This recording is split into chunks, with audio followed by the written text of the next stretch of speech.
नमस्कार, मैं हूँ एक लेखक। आज हम चर्चा करेंगे कि अरशद मदनी जो ये बोलता है कि हम जिहाद करेंगे, जब जब मुसलमान पर जिहाद होता है, जुल्म होता है। ओ भाई, मुसलमान ही सब पर जुल्म करता है। जिहाद का मतलब ही इस्लामिक गुंडागर्दी है। जिहाद असगर का मतलब ही इस्लामिक गुंडागर्दी है। और हर मुसलमान जो सच्चा मुसलमान है वो जिहाद करता है। और जिहाद असगर मीन्स गुंडागर्दी। अरशद मदनी ने जो जिहाद का बात बोला है, इस राक्षस ने, ये अरशद मदनी भारत का सबसे बड़ा इस्लामिक गुंडा है जो देवबंद का स्कूल चलाता है। क्योंकि जो इस्लामिक विचारधारा है सबसे बड़ी गुंडागर्दी है। दारुल उलूम देवबंद को गिरा देना चाहिए कि कानूनी रूप से भी इस्लाम एक गुंडागर्दी है। और इस केंद्र में इसी विचारधारा को सिखाया जाता है। ये सारे दुनिया के गैर मुस्लिम काफिरों का फर्ज है कि ऐसे सभी गुंडागर्दी के केंद्र खत्म हो, इसके लिए आंदोलन चलाओ। पूरी दुनिया के मदरसों को और गिराने की आवश्यकता है। देवबंद आतंकवादियों का सबसे बड़ा अड्डा है जहां मुसलमानों को इस्लाम पढ़ाया जाता है, जो दुनिया की सबसे बड़ी गुंडागर्दी है। इस्लामिक गुंडागर्दी नाजी हिटलर से भी बड़ी गुंडागर्दी है। हिटलर ने यहूदियों को मारा। जब हिटलर को गुंडा कहा जा सकता है तो इस्लाम के प्रॉफिट को गुंडा क्यों नहीं कहा जा सकता। ये बातें बताते हैं कि वहां मोहम्मद पर अटैक हुए। अगर मोहम्मद पर अटैक हुए, अटैक स्वामी श्रद्धानंद पर हुआ जो आर्य समाजी थे, क्या उन्होंने किसी मुसलमान को मारा? दयानंद सरस्वती को भी जहर देने की कोशिश की। तो ये मोहम्मद प्रॉफिट कैसा था? ये तो एक क्रिमिनल था जो गलत पलत सा बातें सिखाता रहा, लोगों को बेवकूफ़ बनाता रहा। और जिब्राइल फरिश्ता जो यहूदियों का फरिश्ता था, उसको गैब्रियल को जिब्राइल बनाकर गुंडागर्दी भरी आयतें उतारता रहा। उन्हीं गुंडागर्दी भरी आयतों को ये इस्लामिक स्कूलों में पढ़ाया जाता है। मुझे आश्चर्य है कि योगी आदित्यनाथ जैसे लोगों से और पूरी दुनिया के जो गैर मुस्लिम पॉलिटिशियन हैं, वो इन आतंकवादियों के अड्डे जो कि मदरसे हैं, इस्लामिक स्कूल है, इनको क्यों नहीं गिराते हैं, इनको क्यों नहीं डिमोलिश करते? ऐसी सरकारों की क्या लाचारी है? ऐसी गुंडागर्दी को ये जारी रखना चाहते हैं। तो ऐसे लोगों को भी मैं चेताना चाहता हूँ, राजनीतिक नेताओं को। आज अगर आप सांप को पालोगे, मुस्लिम वोटों के नाम पर इस्लामिक गुंडागर्दी को सहन करोगे, तो ये आस्तीन के वो सांप हैं, आप ही को डसेंगे। क्योंकि इस्लाम में कहा गया है कि मुसलमान किसी का सगा नहीं है। मुसलमान सिर्फ अपने उसूलों का सगा है। और इस्लाम में कहा गया है कोई मुस्लिम गैर मुस्लिम से दोस्ती नहीं करना। यहूदी नसारा यानी कि यहूदियों से और ईसाइयों से दोस्ती नहीं करनी। और किसी काफिर की मूर्ति को नहीं काफिर की मूर्ति को बचाना नहीं है, उसको तोड़ना है। मोहम्मद ने भी काबा में 360 मूर्तियां तोड़ी थी। तो ये गुंडागर्दी का आलम तो मोहम्मद के ज़माने से चला आ रहा है। क्योंकि इस्लाम एक बहुत बड़ी गुंडागर्दी है। इससे बड़ा कोई आतंकवाद और गुंडागर्दी आज की दुनिया में नहीं हुई। अगर चाइनाज के माओ त्से ने गुंडागर्दी की तो ये कितने लोग मरे? 3 करोड़ 4 करोड़। लेकिन इस्लामी गुंडागर्दी के फलस्वरूप पूरी दुनिया में कितने लोग कत्ल होते हैं। और इस्लामिक राक्षस यहाँ वहाँ इस्लामिक किताब जिसको कि जो कि एक क्रिमिनोलॉजी अपराध शास्त्री किताब है, उसको पढ़कर लोगों को कत्ल करते रहते हैं। सलीम वास्तिक ने सही कहा कि इस्लाम एक गुंडागर्दी है। और मेरे मुस्लिम भाइयों, आपको भी समझना होगा कि कुवैत के राजकुमार ने इस्लाम धर्म छोड़ दिया है। वो भी जानता है कि अब इस गुंडागर्दी में हम फंसे नहीं रह सकते। अरब के लोग शर्मिंदा हैं कि इस्लाम का प्रॉफिट उनके यहाँ सऊदी अरब में पैदा हुआ। सऊदी अरब के लोग बहुत बड़े शर्मिंदा हैं। लेकिन ये जो कन्वर्टेड मुसलमान जो तलवार के डर से सलवार पहन इस गुंडागर्दी में दाखिल हो गए, जिसको इस्लाम कहते हैं, अरशद मदनी जैसे लोग, ये सबसे बड़ा आतंकवादी है। हिंदुस्तान का सबसे बड़ा इस्लामिक गुंडा है जो सरेआम धमकियां देता रहता है। 1944 का पैदा है, इसकी उम्र हो गई है, लेकिन इसको बुद्धि नहीं आई। ये बुढ़ा हो गया। इसको ये समझ में नहीं आई कि इस्लाम में गैर मुस्लिमों के कत्ल की इजाज़त है, गैर मुस्लिमों के साथ बलात्कार की इजाज़त है, गैर मुस्लिम औरतों को लूट कर उनको बाज़ारों में बेचने की इजाज़त है। जो कि मोहम्मद साहब ने बनु कुरैज़ा यहूदी कबीले की औरतों को नजद के बाज़ारों में बेचा था। सीरत रसूलुल्लाह जो इब्ने इसाक ने लिखी है, उसके पेज 465 अध्याय 83 पर यह साफ स्पष्ट है कि मोहम्मद ने लड़कियों को बेचा और उनके बदले घोड़े हथियार खरीदे। तो ये ऐसे मोहम्मद की सुन्नत को, इस्लामिक विचारधारा के केंद्र जिनको मदरसा कहते हैं, ये इस्लामिक मदरसे आतंकवाद का केंद्र हैं। दारुल उलूम बंद और ये बरेली का जो बरेलवी का हजरत है, ये सारे बहुत बड़े आदर्श गुंडागर्दी के केंद्र हैं, इस्लामिक गुंडागर्दी के केंद्र हैं। और अब इस्लामिक गुंडागर्दी को इस आधार पर चलने नहीं दिया जा सकता कि दुनिया का एक हिस्से के लोग इसको अपना पैगंबर माने और इसको झूठे अल्लाह की किताब मानकर, उसको क्रिएटर की किताब मानकर लोगों का कत्लेआम करते रहें। ऐसे अल्लाह की ऐसी तैसी और ऐसे पैगंबर की ऐसी तैसी और ऐसे जिब्रील फरिश्ते की ऐसी की तैसी जो हमारे गैर मुस्लिमों को कत्ल करने के लिए ऐसे लायत लाया, जिसमें गैर मुस्लिमों के बलात्कार की बात है। गैर मुस्लिम औरतों को बलात्कार करो, उनको बाज़ारों में बेचो, ये है तुम्हारी इस्लाम की टीचिंग, ये है तुम्हारा पैगंबर जिसको तुम कहते हो कि इसकी सुन्नत पर चलना चाहिए। ऐसे आदमी की सुन्नत पर कोई चल सकता है जो पूरी ज़िंदगी कत्ल करता रहा, काफिले लूटता रहा। एक भी उदाहरण बता दो जब मोहम्मद के ऊपर अटैक हुआ हो। एक बार भी अटैक नहीं हुआ। मैं सुप्रीम कोर्ट में साबित कर दूंगा कि मोहम्मद पर एक बार भी अटैक नहीं हुआ, बल्कि मोहम्मद ने ही हर जगह अटैक किए। मोहम्मद तो तबूक की लड़ाई में औरतें लूटने तक चला जाता था। ये हदीसों में है कि वहाँ नीली आंखों वाली लड़कियां मिलेंगी। ये कामुक व्यक्ति जो अपराध की दुनिया से लसप्रस्त था और इस्लाम और झूठे अल्लाह के नाम पर उसको एक ऐसी विचारधारा का नाम दे दिया जिसको ये मजहब के नाम से जानते हैं। तो आज से इस्लामिक मजहब का पर्याय आतंकवाद है। इस्लाम मानने वाला आतंकवादी है और इस्लाम पर चलने वाला आतंकवादी है। तो फिर इस इस्लाम का विरोध क्यों नहीं हो सकता? जब लोग मनुस्मृति को जला सकते हैं कि उसमें हिंदू धर्म में छुआछूत और बहुत सारी अनर्गल प्रलाप किए गए हैं, तो ये फिर कुरान क्यों नहीं जलाई जा सकती? बल्कि तो ये सरकार का फर्ज होना चाहिए कि इस कुरान को बैन कर, सारी कुरानों को जब्त कर आग के हवाले कर देना चाहिए और पूरी दुनिया के इस्लामिक मदरसों को तोड़ देना चाहिए। क्योंकि अब गैर मुस्लिमों का एक बहुत बड़ा समूह इन धूर्त राजनीतिक नेताओं को, चाहे भारत में हो चाहे बाहर हो, उनको सबक सिखाना चाहता है। और जब पब्लिक के हाथ में हथियार आएंगे और पब्लिक हथियारों से लड़ेगी और इस्लामिक आतंकवाद के खिलाफ, तो हमें हथियारों की आवश्यकता पड़ेगी। क्यों नहीं भारत सरकार गैर मुस्लिमों को हथियार मुहैया कराती? क्यों नहीं उनको लाइसेंस देती? क्योंकि पुलिस इस कार्य करने में असमर्थ है। कानून जब असमर्थ है तो पब्लिक हथियार उठा लेती है और इस्लामिक आतंकवाद को नेस्ताभूत करना हमारा धर्म है। जब बहुत मेजोरिटी खिलाफ हो जाएगी इस विचारधारा के खिलाफ, तो ये कानून क्या कर रहा है, ये सुप्रीम कोर्ट क्या कर रहा है भारत का? इस्लाम के डर से इन न्यायाधीशों के तोते उड़े हुए हैं। अगर कोई वसीम रिजवी जैसा व्यक्ति इस्लाम की गुंडागर्दी के खिलाफ की आयतों के खिलाफ कुछ कोर्ट में डालता है, तो ये कायर जज उसी पर अर्थदंड लगा देते हैं। तो ऐसे हमें सुप्रीम कोर्ट की आवश्यकता नहीं, जहां इस्लाम की गुंडागर्दी को प्रश्रय दिया जाता रहा।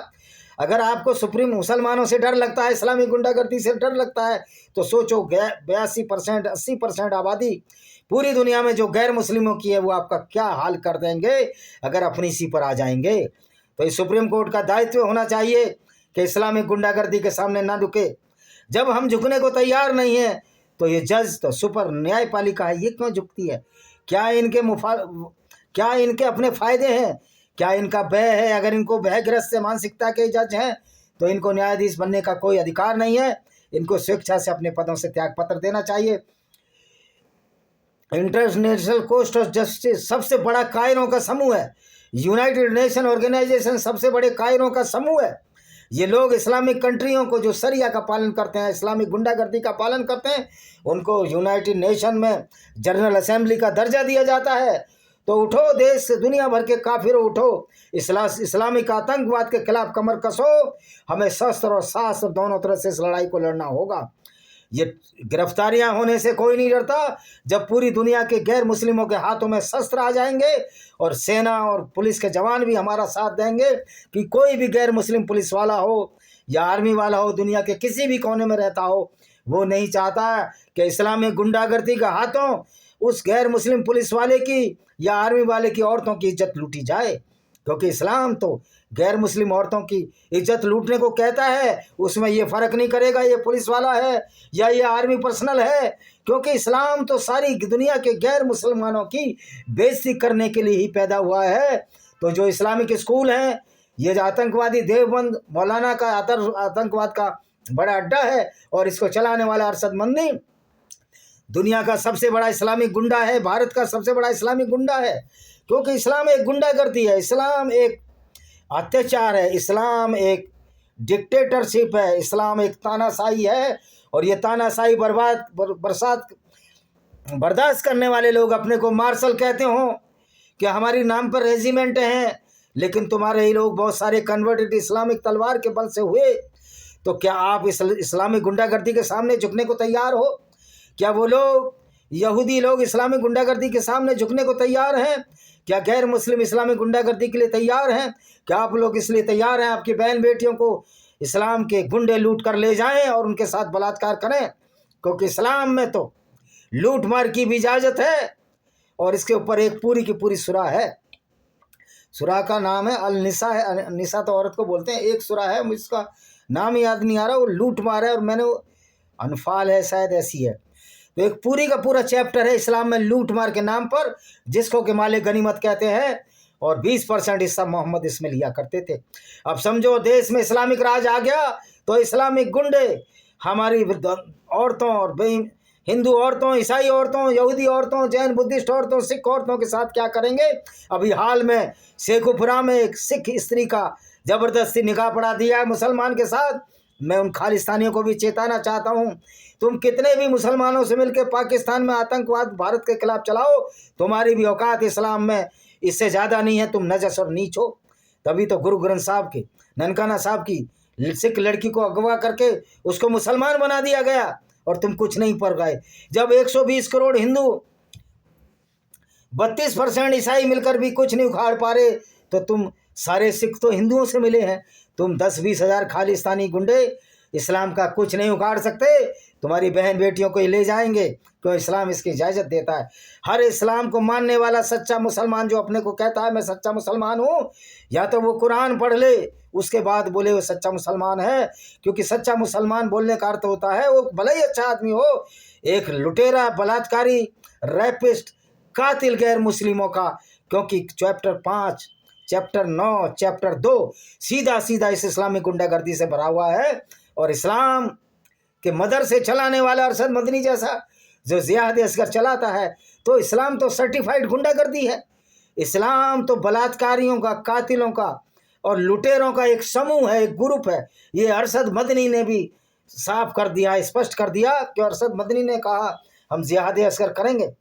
मुसलमान पर कभी कोई जुल्म नहीं हुआ, बल्कि इस्लाम की वजह से सारी दुनिया के गैर मुसलमान प्रताड़ित हैं। ये अच्छी बात है कि आज इस्लामी गुंडागर्दी, अल्लाह की गुंडागर्दी को समुचित जवाब दिया जा रहा है, इस्लामिक आतंकवाद को समुचित जवाब दिया जा रहा है।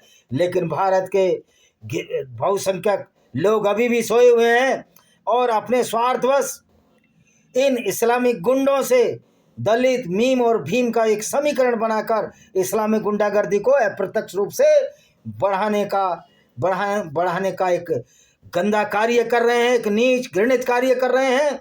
इनको जब पता लगेगा, इन्होंने किस्सा नहीं पढ़ा जोगिंदर मंडल का, जो बोला कि मैं भारत के हिंदुओं के साथ नहीं रह सकता, वो पाकिस्तान चला गया, वहाँ का लॉ मंत्री बना, और पाकिस्तान में जो दलित हिंदू बेटियों के साथ बलात्कार होते रहे, ये देखता रहा एक भूखे भेड़िए की तरह, ये देखता रहा एक डरे हुए सियार कबूतर की तरह। जब इसने जवान उठाने का साहस किया, तो वहाँ के जो पैरोकार थे, जो राष्ट्रपति थे, प्रधानमंत्री थे, योगेंद्र नाथ मंडल को बोला कि ये इस्लाम का फ़र्ज़ है कि हर गैर मुस्लिम स्त्री को हम लूटें, उसके साथ बलात्कार करें या उसको निकाह पढ़ाकर मुसलमान बनाएं। तुम्हें यहाँ रहना, रहिए या जाइए। और वो मूर्खों की तरह कलकत्ता में गुमनामी की मौत मरा। एक कुत्ते का भी श्राद्ध किया जाता है, कुत्ते को भी दफन किया जाता है, लेकिन वो कुत्ते की मौत मरा, क्योंकि इस्लाम हमको कुत्ता ही मानता है, इस्लाम हमें जानवरों से नीचा मानता है, इस्लाम हमको नजस और फिल्दी मानता है। तो ये अरशद मदनी देवबंद का मौलाना सबसे बड़ा आतंकवादी है। सरकार को इस पर कार्रवाई करनी चाहिए।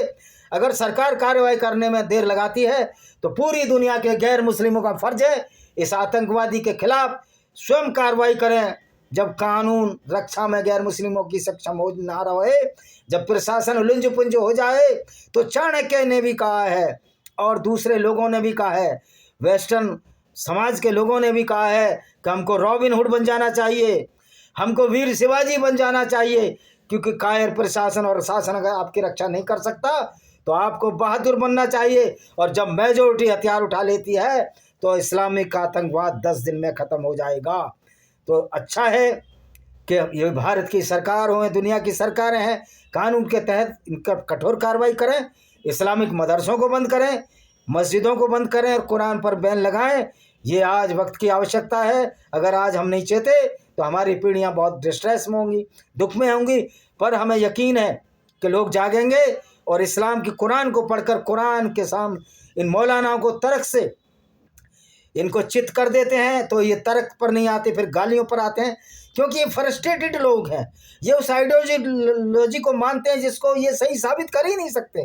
तो ये डरे हुए लोग हैं, इसलिए जिहाद असगर का ज़माना गया। मौलाना अरशद मदनी, तुम्हारी 206 हड्डियां हैं ना, वो 460 हो जाएंगी अगर तुमने इस्लामी गुंडागर्दी चलाने की भारत में कोशिश की।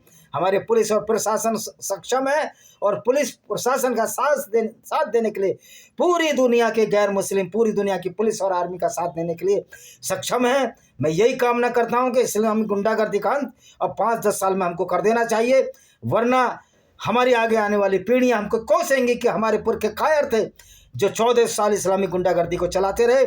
मैं अरबी लोगों को भी अपील करना चाहता हूँ, my appeal to our Arabian people, which are the Muslims, please leave the Islam and be a human being. And because your prophet who was born in Saudi Arabia is not a good person, he was a perfect killer, perfect robber, and he was not good person. Then why you are following the teaching of the Islam? The teaching of Islam is perfect Gunism and dictatorship against the civil society. So ban this barbaric ideology in all Islamic country by the Arabian Muslims, which I know that they are living the Islam very rapidly. Thank you very much.